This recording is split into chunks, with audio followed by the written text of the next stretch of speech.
किसी घर में बच्चे का जन्म होता है तो केवल उस घर में बच्चा जन्म नहीं लेता है। जब बच्चे का जन्म होता है या बच्ची का जन्म होता है तो केवल बच्चा या बच्ची जन्म नहीं लेता है, उसके साथ साथ एक मां का भी जन्म होता है। बच्चे के साथ साथ एक बाप का भी जन्म होता है।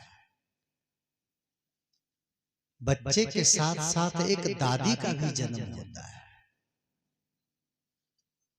बच्चे के साथ दादा का भी जन्म होता है। कितने लोग कहते हैं ना कि आज मैं नाना बन गया। क्या नाना बनने में क्या बदलाव हुआ? बच्चे का जन्म होने से उस दिन नाना का भी जन्म हो गया। आज तक कोई नाना कहने वाला नहीं था, आज नाना का जन्म हो गया। नानी बन गई, कोई फुआ बन गई, कोई दादी बन गई, कोई मामी बन गई, कोई मौसी बन गई, कोई चाचा बन गया, कोई दादा बन गया, कोई जीजा बन गया, कोई मामा बन गया। जन्म लिया एक बच्चा या बच्ची, लेकिन रिश्तों की श्रृंखला शुरू हो जाती है।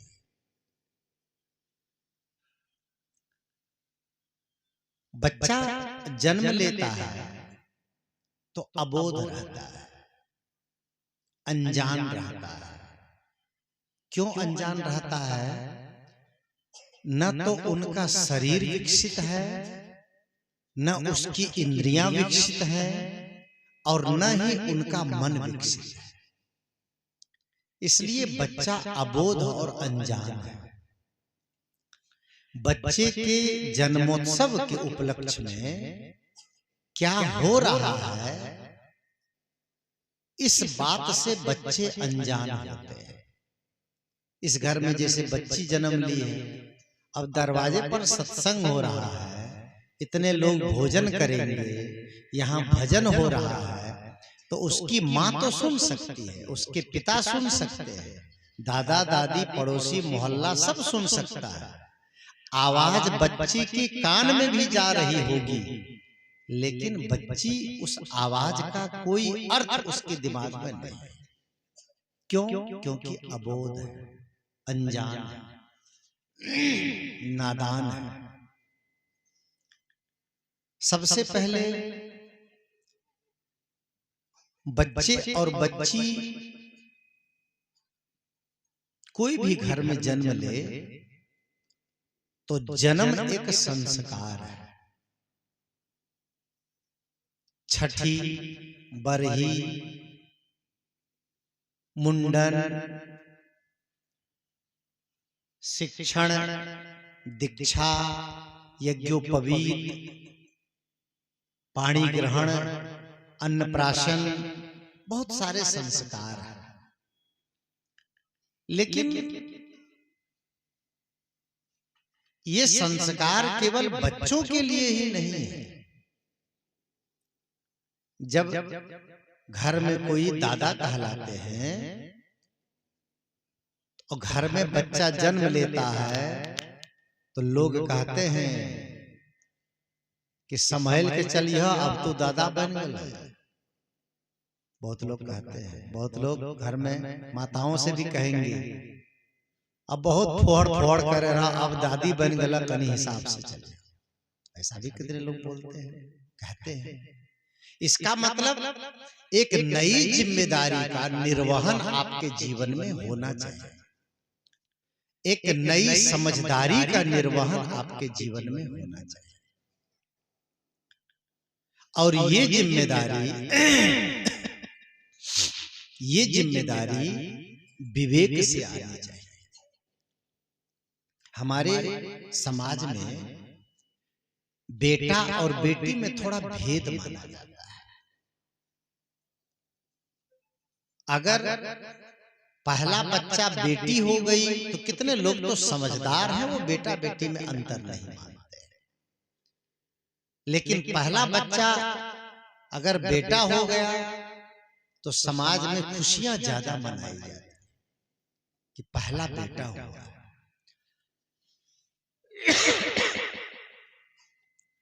बेटी हो या बेटा हो, ये तो सामाजिक रिवाज है। विवाह एक संस्कार है। विवाह के बाद संतान, संतान को अच्छी परवरिश, अच्छी शिक्षा, अच्छा ज्ञान, अच्छा चरित्र, अच्छा आचरण, ये सब के लिए हम प्रयास करें। लेकिन बेटा और बेटी में भेद न करें। कितने लोग इस भावना में रहते हैं किसी नारी को लगातार 3-4 बेटी हो जाए तो घर की माताएं उसको गलत निगाह से देखने लगती हैं। ये कुलक्षणी हमारे घर में आ गई। बेटा नहीं होता है, बेटी ही बेटी होती है। ऐसा नहीं, बेटा और बेटी अपने हाथ में नहीं है। बेटी को लेकर के अपने बहुओं को, अपने बेटियों को, अपने घर की नारियों को कभी भी आप गलत निगाह से न देखें।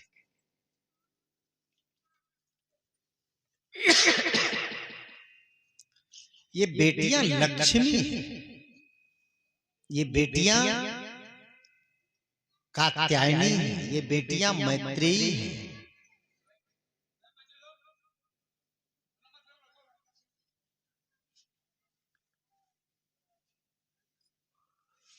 इधर तो बहुत जगह है, अपने सब इधर ना कनी घसक सके छै। इधर बैठियो न कतेक जगह छै, किया उन्हें सके छै कनी इन्हें घसक के बैठो न, कतेक जगह छै।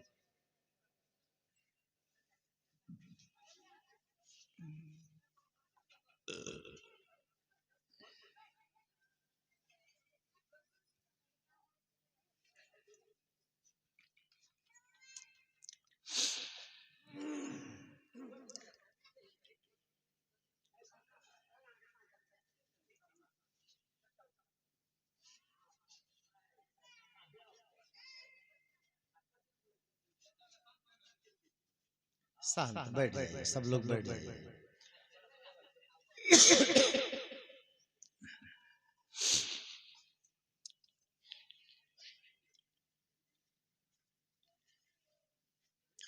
मैं कह रहा था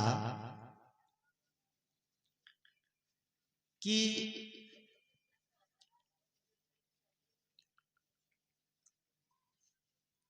बेटा और बेटी को लेकर के भेदभाव न करें। जो घर में आ जाए उनको अच्छी शिक्षा और अच्छे संस्कार दें।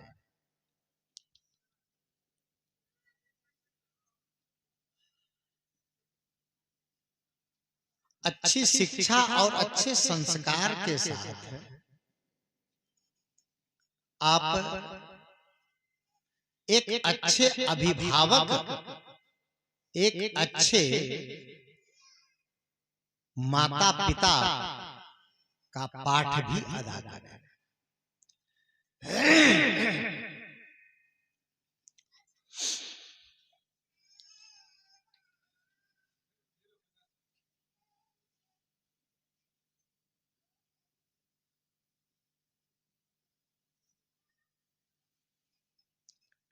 मनुष्य के लिए,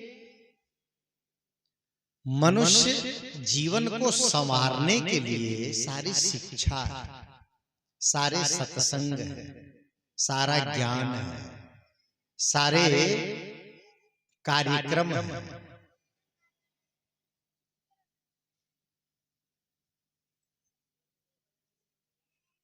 और मनुष्य को चाहिए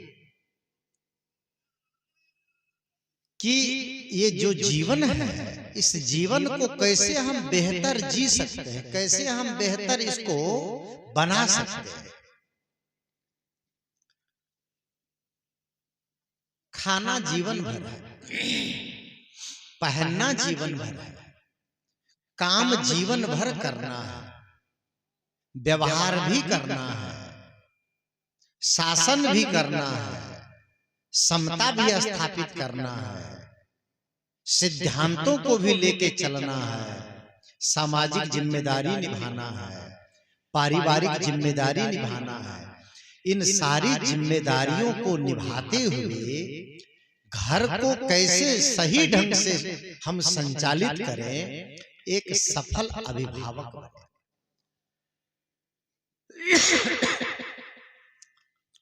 आप एक सफल पिता कैसे बन सकते हैं? बच्चों को जन्म देना मात्र पर्याप्त नहीं है, बच्चों के साथ में किस तरह का व्यवहार करें कि बच्चे अपने आप समझदार बन करके हमारे और गांव, हमारा घर, हमारा समाज, सब लोग उनसे गौरवान्वित हैं।